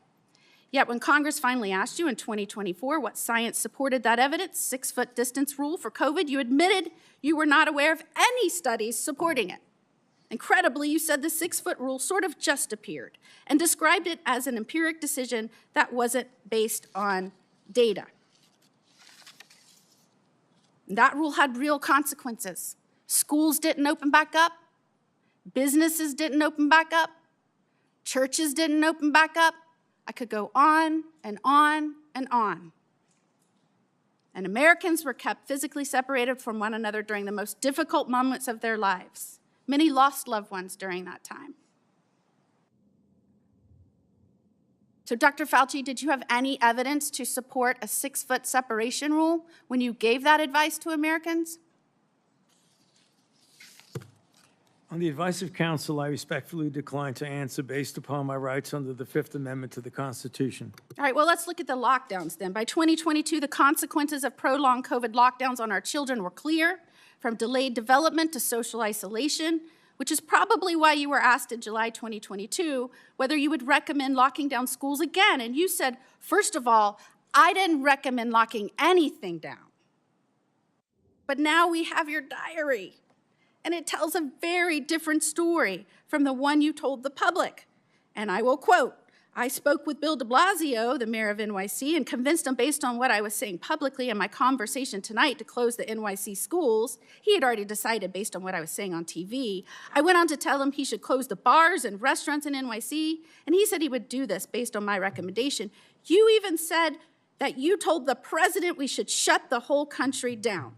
So, Dr. Fauci, how do you square telling the American people publicly that you didn't recommend locking anything down with your own diary entry kept on federal government equipment saying that your recommendation is what convinced the mayor and the president to lock things down? On the advice of counsel, I respectfully decline to answer based upon my rights under the Fifth Amendment to the Constitution. Now, I just want to make clear that when in Florida, we were pleading with people to give us advice based on scientific evidence, that we were getting these conflicting statements by you that didn't match scientific data. And in fact, when we impaneled a grand jury, the grand jury's conclusion, not surprising to anyone, and by the way, we're still the only state to have impaneled a grand jury. I was the only attorney general to do this. We did this in 2023. That conclusion was the lockdown, mask, and social distancing advice ministered by federal agencies and implemented by certain local, state, and federal agencies was not based on the best available scientific data. In fact, many recommendations and their accompanying mandates departed significantly from available research.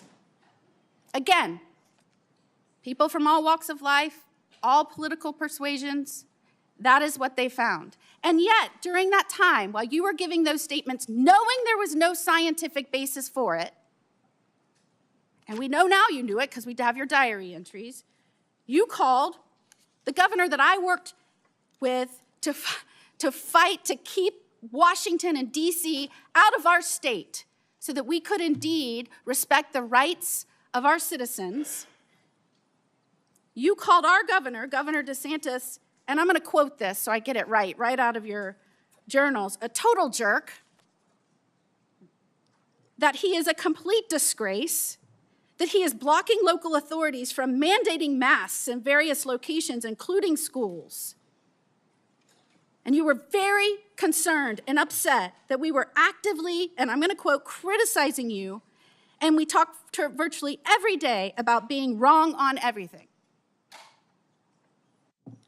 And what is astounding is that you wrote you feared because of that, because we were questioning our government, because we were fighting back for the truth from our government, from scientifically based recommendations, because we were pushing for that. You said you feared that our democracy is in dire danger.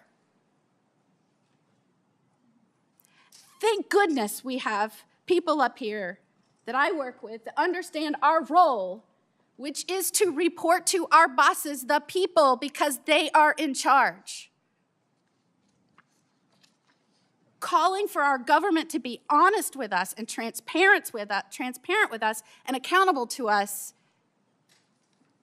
that is a democracy. What you did is the opposite. And I cannot believe I have to explain this to someone who represented our government and some of the most important issues for so long. And before I conclude, if I can just put up our pardon.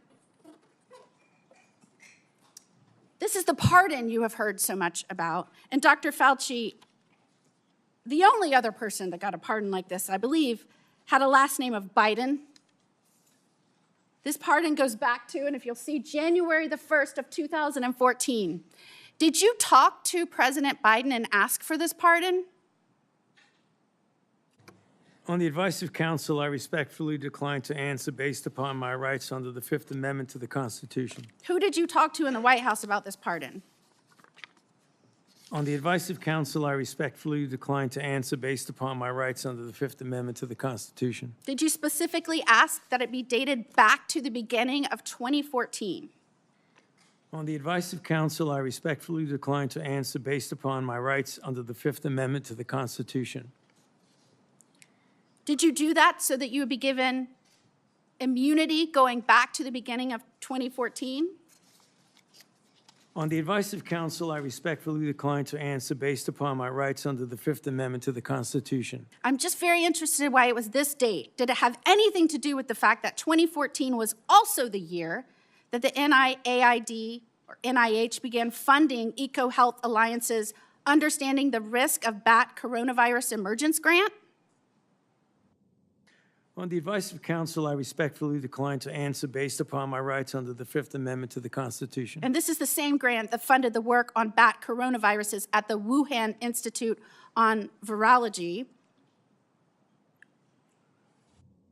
Millions of Americans are questioning what happened during COVID, why we were given misleading information, misleading advice, why you gave conflicting statements based on, I guess, how you were feeling that day. And Americans, rightfully, we lost over 1 million Americans. They should be insulted when the Democrats insult our chair that he's doing this because he is on an obsessive mission to go after one man. Could his obsessive mission be to find out why 1 million Americans died and who might be responsible for that and where that started? Could that be his mission, Dr. Fauci? On the advice of counsel, I respectfully decline to answer based upon my rights under the Fifth Amendment to the Constitution. And after everything we have just walked through, can you sit here today and tell the American people, our bosses, that you bear no responsibility for their collapse in trust of their government? On the advice of counsel, I respectfully decline to answer based upon my rights under the Fifth Amendment to the Constitution. Time has expired. We're going to do another quick round for those who remain, about 5 minutes. Any questions that haven't come up that are pressing? Let's try not to go over territory that's already been done. I'll begin by asking unanimous consent to insert into the record documents show that the CIA transferred funds to NIAID through interagency agreement. Hearing no objection, so ordered. We had hoped to hear testimony from Anthony Fauci today. We haven't. But I think it's important that we do hear from him. So we will have a video we'll play in a moment. For years, Anthony Fauci has been the public face of saying this in all likelihood came from nature. He kept saying, it's the marketplace, it's the marketplace, it's the marketplace. He's been saying that on television up until recently. But what we find is that what he was saying in public is different than what he was saying in private. In January, in private, he wrote that looks like the wet market was a super spreader event. It didn't originate there. We know that some of the earliest deaths and sickness came from somewhere else. But then for years and years, we got dishonesty. So let's play the video so we can see a little juxtaposition of the problem we're dealing with.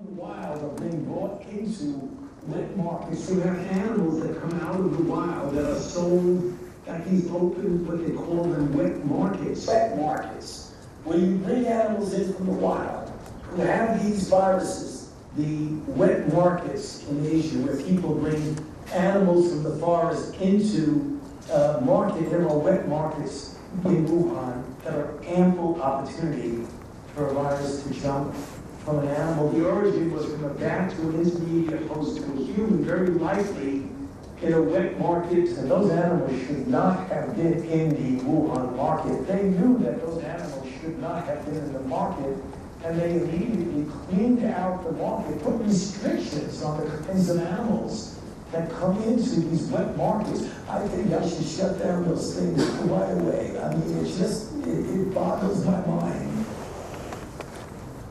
So repeatedly saying in public something different than what he believed in private. Now this is interesting because, you know, the first SARS outbreak in 2003 was traced to a wet market, to animals there. But interestingly, they had evidence. They had evidence that the animals had the disease. They also had evidence that the handlers had a disproportionately high number of antibodies to the disease. So there was evidence, and the evidence was presented. So when this came out, the same thing happened again. They did look at the wet market. They looked at the wet market and tested, I think, 80,000 animals and didn't find any animals that had COVID-19. When they did find COVID-19 and trace samples there, they found that the DNA or the RNA was consistent with human spread. This was known not later on, didn't take years to develop, was known in January of 2020. And so Dr. Fauci says privately he knows it didn't come from the wet market, but as you saw, those were over a multi-year period. One of the other discussions I've had with Dr. Fauci over the years about natural immunity. So most infections, you get a degree of immunity, not perfect, some fairly perfect. Smallpox, you just don't get again. George Washington knew this. He had his wife get vaccinated, but he didn't because he'd already had smallpox. But there's one particular story that a man came up to me who'd lost his wife to COVID. He said, we all got it. We all got sick, and my wife ended up getting sick enough to go to the hospital. But we'd recovered 2 weeks. She was still alive. 2 to 3 weeks later, we'd all recovered, and they wouldn't let us be with her. And to this day, it's one of the saddest things. And it just, I think all of us should think about this. They were not allowed to visit their mom. He wasn't allowed to visit his wife in the hospital. But based on this misunderstanding of natural immunity, that for some reason 2 weeks later they were a problem. But this was all promulgated by you. We had the workers in the meat factories. They were essential. They had to keep working. Most of them got COVID. They got it in the first couple of weeks. Most of them were younger. The reassurance should have come from public health. The reassurance should have said, congratulations, you've recovered. It also should be acknowledged. What's the number one thing we can do if we get another pandemic? Before we have a vaccine, before we have monoclonal antibodies, it would be to utilize natural immunity. So instead of the advice you were giving to Cuomo and others in New York that led to the deaths of hundreds of thousands of people or tens of thousands of people, you could have been saying, well, maybe the nurses taking care of the elderly should be people who are 2 weeks out from COVID infection. We could have used natural immunity as somewhat of a block of protection. Imperfect, but the only protection we had and the only thing we could have done. Instead, the nursing homes were seated with people who had COVID. So I think the discussion of natural immunity is one where there wasn't sufficient honesty, humility, there wasn't enough presentation to encourage people. That was the only encouraging thing we had for a while is you've got it. You're very, very, if not impossible, close to impossible chance that you'll die if you get it again. Everybody could have been reassured. Nobody was reassured. It's like, well, we don't know. We just don't quite understand natural immunity. My favorite quote from that is from Martin Kulldorff from Harvard. You called him one of the people that you had to take down, the fringe epidemiologist, which I've never ever heard a scientist call another scientist that. But he jokingly said on Twitter, he said, yeah, we knew about natural immunity from 486 BC, from the time of the Athenian plague. We lost all knowledge of it in 2020.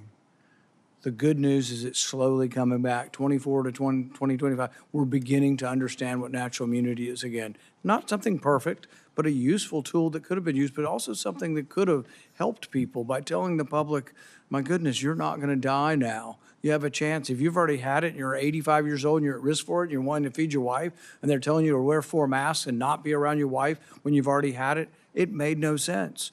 I visited with a man whose mom was 83 and she was dying from COVID. They go to the hospital in Orange County. They won't admit her to the hospital till she's vaccinated because we have a policy that everybody in the hospital must be vaccinated. She's got COVID and they wanted to vaccinate her again. At one point in time, the CDC understood this. They told people, don't get vaccinated if you've had COVID within 3 months. Why? Because it may give you a heightened immune response when you've already got a heightened immune response. But giving a person very sick, and many of the people who died from COVID died from sort of this storm of response, this immune storm. The answer wouldn't be try to stir up their immune response more by giving them a vaccine. The answer was actually steroids. And good old-fashioned steroids, 37% reduction in death. It turned out to be way more valuable than remdesivir, way more valuable than any of the other treatments. But I don't remember ever hearing a complimentary word on natural immunity or steroids or anything else. And you know, I wish we could have done more today. I would have been willing to accept an apology today. I'm sorry I made mistakes. We all made mistakes. And, you know, at the time, I thought the gain of function research was, you know, the risks of it were worth the benefits. But I've reassessed since 15 million people died. People say, well, gosh, these things never happen. We know it happened in 1977. We know with 100% certainty a virus escaped. In 1977, there's something called the Russian flu. Nobody's exactly positive how it got out. But when they sequenced it, they found out that a flu in 1977 had exactly the same RNA as a 1954 one that they had in the lab and they had created a vaccine for. In fact, turns out anybody born before 1954 was immune, and the only people who got it were people who were born between 1954 and 1977. But it was identical. The genetic sequence was identical to this vaccine or the virus from 1954, and that doesn't happen because these respiratory viruses are always mutating. To be identical means it had to have leaked from the lab, proof positive that it had. So we know this happens. An author by the name of Young wrote a book and said there was 1,200 cases of significant accidents that have occurred. We knew all of this, and yet it was completely discounted because I think you were worried that if it was seen that you funded dangerous research that started the pandemic, you'd get blamed. And it was a concerted effort. It wasn't just you. Anybody associated with the funding decided we needed to protect ourselves. Senator Johnson. Thank you, Mr. Chairman. You mentioned that we lost knowledge of natural immunity. I didn't. Dr. Fauci did. I suppose I had an asymptomatic case of COVID because of the very faulty PCR tests. I never got vaccinated or injected. There's no way I would have done that because I found out enough about the mRNA gene therapy. But you also brought up the issue of hospital protocols. I'm going to be holding a public event on hospital protocols. We've already received a couple hundred testimonies. They are heart-wrenching. They are heart-wrenching. Here's an excerpt from the testimony of a staff surgeon, very experienced, doctor for decades, at Providence Regional Medical Center, Everett, Washington. Quote, after our hospital was given remdesivir by the CDC, we were provided misleading/inaccurate information about the drug by medical leadership. When I had a young trauma patient who was a perfect candidate for remdesivir, the infectious disease doctor on call told me to not give it to her because, quote, she seemed like a nice girl. He concludes it was known early that remdesivir kills. As I said, nurses referred to it as run, death is near. So again, I've always been, it never made sense to me that we put all of our eggs in the experimental gene therapy. If you knew anything about it, you would have avoided it like a plague. and we sabotaged early treatment. But the only treatment we really approved, monoclonal antibodies, which I think basically worked pretty well, but those weren't particularly available. They were denied an awful lot of patients. It was all remdesivir, based on a study that the NIH changed the endpoint from mortality, because it had no impact on mortality, to days of recovery.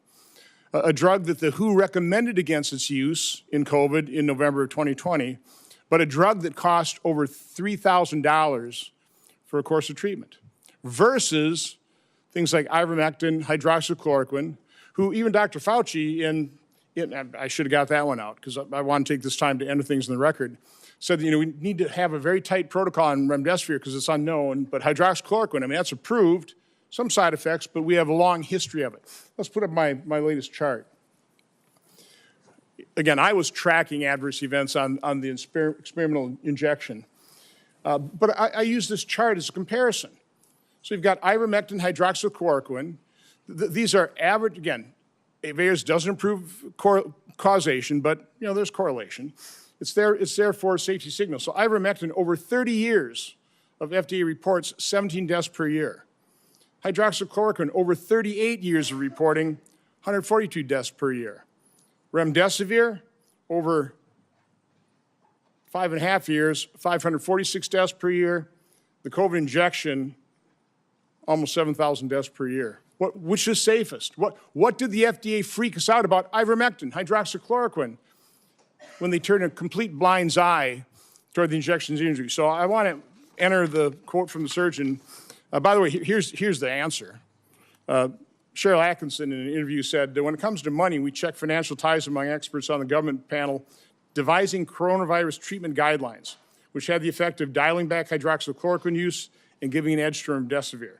We found the 11 members reporting links to a drug company, 9 of them named relationships to remdesivir's maker, Gilead. 7 more, including 2 of the committee leaders, have ties to Gilead beyond the 11 months they had to disclose. 2 were on Gilead's advisory board, others were paid consultants or received research support and honoraria. By the way, within the study, I think one of the study participants was an employee of Gilead. A bunch also had conflicts with Gilead. So, I wonder why. There are conflicts of interest. Gilead made billions of dollars off of remdesivir and people died. In terms of ignoring safety signals, you can probably put that down now. This has come to light.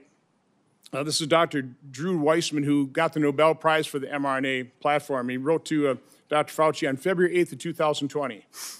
Tony, I wanted to alert you to some new data we generated with our mRNA LNP vaccine. Now, it was a higher fold dose, but that mRNA LNP go to the placenta and fetus measured by translation of the mRNA and cause of immune response in the amniotic fluid. So that same day, Dr. Fauci responds, it'd be interesting to see what human dose levels given intramuscular do. So about a month later, Dr. Weissman replies, he said, we still have some concerns over the data after they tested at IM. Now, again, there's more documentation in terms of the FDA blew it off. It's like, don't worry about that. That was the whole thing. That's what Peter Marks did when he was shown that his algorithm was going to mask safety signals. The last thing I want to enter in the record here is, and I want to make the point, why is this important? That they buried the treatment of severely injection injured. The fact that we haven't acknowledged these injection injuries, these people can't get treatment. They're being gaslit by their doctors. So it's all in your head. The rate of the injection injured of suicides is increasing because they've given up hope, because our medical establishment and federal health agencies completely failed them, failing to acknowledge it. So again, Dr. Nath was diagnosing and treating injection injured in March of 2021. This concerned people. So you had Dr. Walter Koroshitz, writes Dr. Fauci. One of the points he made, there's been a steady, slow stream of reports to me of post-vaccination neurological conditions. Dr. Nath has been collecting a bunch. He has reports sent out to publish. Well, that alarmed everybody. Boy, you can't let the public know what's actually happening. You can't actually let the public know what the science is showing.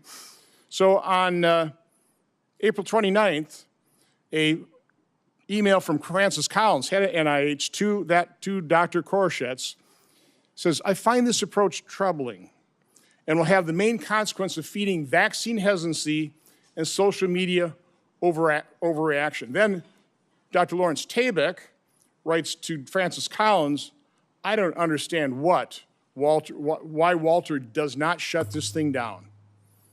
Why don't you shut down Dr. Nath, who's actually treating injection injured?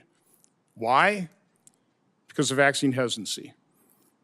And because we haven't acknowledged that, and the reason I've been advocating for this is because I know the injection injured. I know people who lost loved ones within days of the injection. And we've turned our backs on them. They deserve acknowledgement. They deserve to be heard, seen, and believed so they can get treatment. I also know the doctors whose careers were destroyed because you denigrated things like ivermectin and denied ivermectin to people in hospitals who got their kidneys knocked out by the remdesivir but got put on ventilators, never got to hug their loved ones goodbye because of those hospital protocols. That's what your science did to people. So, Dr. Fauci, my only question is, based on your lack of testimony here today, based quite honestly on our investigation into the cover-up of safety signals and injection injuries, we have issued letters to a number of former FDA officials to come in for transcribed interviews. You will be getting a letter today asking for a volunteer transcribed interview. So I'd be asking, will you comply or will I have to subpoena you? On the advice of counsel, I respectfully decline to answer based upon my rights under the Fifth Amendment to the Constitution. Expect a subpoena. Thank you. Senator Scott. Dr. Fauci, did you personally receive any royalty payments connected to COVID-related intellectual property? On the advice of counsel, I respectfully decline to answer based upon my rights under the Fifth Amendment to the Constitution. Given that NIH receives royalty payments from certain pharmaceutical companies, why would any American believe these financial ties did not influence decisions about which treatments were promoted or restricted? On the advice of counsel, I respectfully decline to answer based upon my rights under the Fifth Amendment to the Constitution. Why doesn't NIAID publicly disclose these payments? On the advice of counsel, I respectfully decline to answer based upon my rights under the Fifth Amendment to the Constitution. Did you partner with Bill Gates on global health initiatives or vaccines? On the advice of counsel, I respectfully decline to answer based upon my rights under the Fifth Amendment to the Constitution. How much did Bill Gates entities provide in funding to NIAID collectively since 2005? On the advice of counsel, I respectfully decline to answer based upon my rights under the Fifth Amendment to the Constitution. To your knowledge, did Bill Gates partner with China on sensitive research? On the advice of counsel, I respectfully decline to answer based upon my rights under the Fifth Amendment to the Constitution. Specifically, dual-use research such as countermeasures or gain of function? On the advice of counsel, I respectfully decline to answer based upon my rights under the Fifth Amendment to the Constitution. Do you know if Bill Gates' entities partnered with U.S. government classified programs? On the advice of counsel, I respectfully decline to answer based upon my rights under the Fifth Amendment to the Constitution. Do you know if Bill Gates maintains an active national security clearance? On the advice of counsel, I respectfully decline to answer based upon my rights under the Fifth Amendment to the Constitution. Did you advocate or request for Bill Gates to receive a security clearance? On the advice of counsel, I respectfully decline to answer based upon my rights under the Fifth Amendment to the Constitution. Do you have any knowledge that NIAID or NIH through HHS sponsored or requested a security clearance for Bill Gates? On the advice of counsel, I respectfully decline to answer based upon my rights under the Fifth Amendment to the Constitution. Around 2010, my understanding is that the government shifted its approach to biodefense countermeasure research. Did NIAID, under your leadership, partner with the Obama White House or any other U.S. government classified entities on sensitive countermeasures research? On the advice of counsel, I respectfully decline to answer based upon my rights under the Fifth Amendment to the Constitution. Did your office take steps to drive biological research investments? On the advice of counsel, I respectfully decline to answer based upon my rights under the Fifth Amendment to the Constitution. What was private industry's take on the type of research in the 2010 timeframe and before? On the advice of counsel, I respectfully decline to answer based upon my rights under the Fifth Amendment to the Constitution. Was it considered too dangerous to conduct, and industry was hesitant to take this on and invest in? On the advice of counsel, I respectfully decline to answer based upon my rights under the Fifth Amendment to the Constitution. Why did you take steps to mature the government's approach to biodefense? On the advice of counsel, I respectfully decline to answer based upon my rights under the Fifth Amendment to the Constitution. Were there any specific lines of effort or actions you felt were needed during this time to improve the research, development, and fielding model? On the advice of counsel, I respectfully decline to answer based upon my rights under the Fifth Amendment to the Constitution. How was dual use and gain of function incorporated or accounted for in maturing biodefense countermeasures? On the advice of counsel, I respectfully decline to answer based upon my rights under the Fifth Amendment to the Constitution. Did you ever discuss moving gain of function countermeasures research out of government space to private industry space? On the advice of counsel, I respectfully decline to answer based upon my rights under the Fifth Amendment to the Constitution. How were these private organizations regulated through government oversight while conducting risky research, including gain of function or gene editing technology? On the advice of counsel, I respectfully decline to answer based upon my rights under the Fifth Amendment to the Constitution. Did the Obama White House or any government entities take steps to inject funding into private industry? On the advice of counsel, I respectfully decline to answer based upon my rights under the Fifth Amendment to the Constitution. How do you ensure that our national security and public health is protected when private organizations work with foreign countries of concern and have the no government oversight, such as the EcoHealth Alliance research grant you funded in a CCP military lab? On the advice of counsel, I respectfully decline to answer based upon my rights under the Fifth Amendment to the Constitution. Given the culture of the pay to play at NIAID, did you or anyone acting on your behalf make any payment or enter any arrangement in any way or fashion to secure influence the broad pardon you received from President Biden? On the advice of counsel, I respectfully decline to answer based upon my rights under the Fifth Amendment to the Constitution. Thank you, Mr. Chairman. I'd like to ask unanimous consent to enter into the record a letter from the Department of Energy that confirms during Anthony Fauci's tenure that Bill Gates was given Q security clearance from 2014 to 2021. Without objection, that will be entered into the record. I'd also ask unanimous consent to enter into the record the contents of the folder of authorities provided to Dr. Fauci, including the pardon.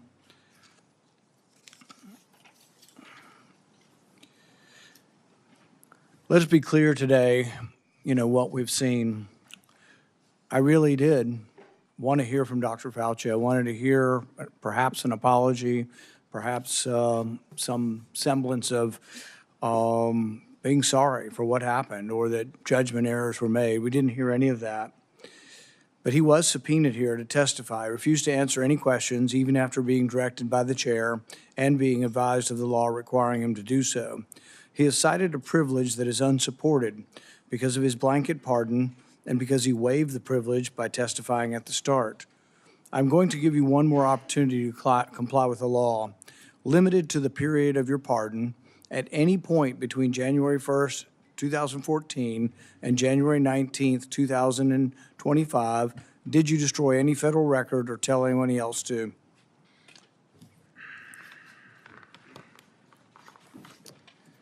Under the advice of counsel, I respectfully decline to answer based upon my rights under the Fifth Amendment to the Constitution.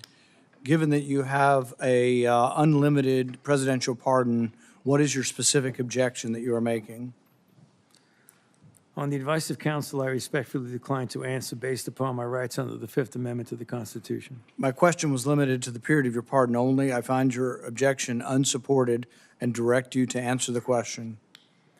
On the advice of counsel, I respectfully decline to answer based upon my rights under the Fifth Amendment to the Constitution. Because you refuse to answer, citing a privilege that is unsupported because of your pardon, and after being denied to do so, this committee has scheduled a vote next week on a resolution certifying your contempt. I think we have another question or two from Senator Langford. Mr. Chairman, really, this is a question for you, and it's a question to try to figure out how do we get a good answer on this? Because clearly Dr. Fauci's attorneys are saying that he has a Fifth Amendment right. We've also subpoenaed him to be able to compel his testimony to be able to be here. I happen to be in the committee. We're also dealing with Lois Lerner. Lois Lerner came and testified, gave an opening statement, and then took the Fifth Amendment. The committee then held her in contempt for that, saying you can't do both. You can't both testify and say I'm not going to answer questions. So the parliamentary question that I think we've got to be able to deal with is this consistent with Lois Lerner? what she also did when she came before Congress, gave an opening statement, testimony, so made a statement, and then refused to answer questions. Are we dealing with the same issue here where someone is you can't make a statement and say, I'm not going to make statements at the same time? I think it's a very good question. I think that's something all of us will examine over the next week. We're going to have a vote next week on contempt. I think there's another legal question that the courts may have to decide upon, and that is whether or not a presidential pardon that offers you complete immunity, that you can still claim that you need protection from immunity when you've been protected. Because Dr. Fauci isn't liable for anything as long as he tells the truth, even if he admits that he destroyed records on a routine basis. His assistant said she destroyed a ton of emails. I think it was a routine thing. I think he destroyed throughout his career there are probably thousands of emails. Even if he did that, as long as he answered truthfully, yes, I did. I didn't think that was important. I made a mistake. He can't be prosecuted for it. Many of the things are outside the statute of limitations as well. All he had to do today, if he wanted to testify, was be honest. As long as he was honest, even about committing a crime, he would have no jeopardy. But I think the pardon has given him more immunity than most people would ever get. Like if you offer a witness immunity in exchange for testimony, he has blanket immunity. The president gave him blanket immunity for virtually anything he could have possibly done, while at NIH. So I think we all have to individually answer this question. We welcome you to be part of helping us figure out the question, but there will be a vote, at least right now, there will be planned to be a vote next week on contempt. Okay, thank you, Mr. Chairman.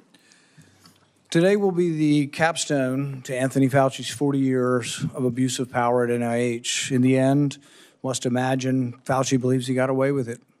But still, late at night, even the guilty must become anxious, rerunning the scenarios through his mind, wondering, latching on to lingering doubts, and worrying. Did his actions lead to the largest man-made plague in human history? Are the millions dead the result of his experiments or experiments that he approved that increased the pathogenicity of deadly viruses?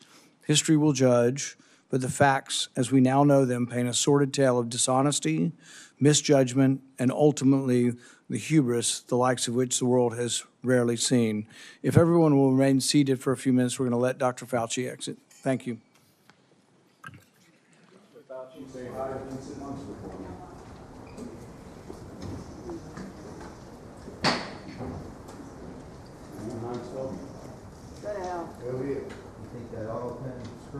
Dr. Fauci, how do you think leadership will judge how do you think history will judge your leadership in the pandemic? Yeah. Why did you invoke your Fifth Amendment today, sir?